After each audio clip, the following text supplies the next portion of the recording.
एक नजर टाकणार आहोत मोठ्या बातम्यांवरती न्यूज टॉप 9 मधून। अनिल देसाईंना मुंबई पोलिसांच्या आर्थिक गुन्हे शाखेचं समन्स। ठाकरे गटाकडनं शिवसेनेच्या पक्ष निधीतनं 50 कोटी काढण्यात आले।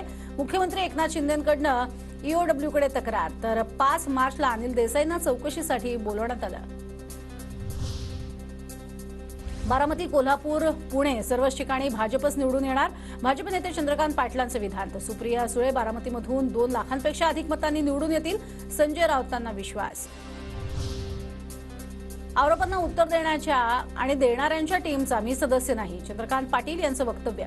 सगळ्या पक्षांना संपून भाजपला जिवंत राहायचंय का? रामदास कदमांच्या रत्नागिरी सिंधुदुर्ग लोकसभा जागेवरनं भाजपवर साधलेल्या निशाण्यावरनं पाटलांचं वक्तव्य।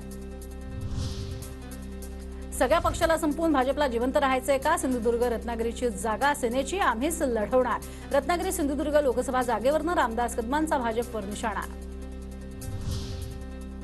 तर रामदास कदम काय म्हणाले तसा निर्णय एकनाथ शिंदे घेतील। चंद्रशेखर बावनकुळेंची प्रतिक्रिया। कदम यांचं मत महायुतीचं नाही, ते त्यांचं वैयक्तिक मत। भाजपनं नेहमीच घटक पक्षांना मान दिला, बावनकुळेंचं वक्तव्य। रामदास कदमांनी सेनेतनं बाहेर पडल्यावर त्यांनी किंमत राहिली नसल्याची मनातली खदखद बोलून दाखवली। वैभव नाईक यांची प्रतिक्रिया। तर नारायण राणेंनी लोकसभा लढून दाखवावीच असंही आव्हान। रत्नागिरी सिंधुदुर्ग लोकसभेवरती आमचाच विजय होणार। विनायक राऊत यांचा 100% पराभव होणार। आशिष शेलारांच्या रत्नागिरी सिंधुदुर्ग लोकसभेवरती अप्रत्यक्ष दावा। महायुतीतल्या संघर्षाची ही सुरुवात। निवडणूक जवळ आली की खरा पिक्चर दिसेल। रामदास कदमांच्या वक्तव्यावरनं थोरातांची महायुतीवर टीका।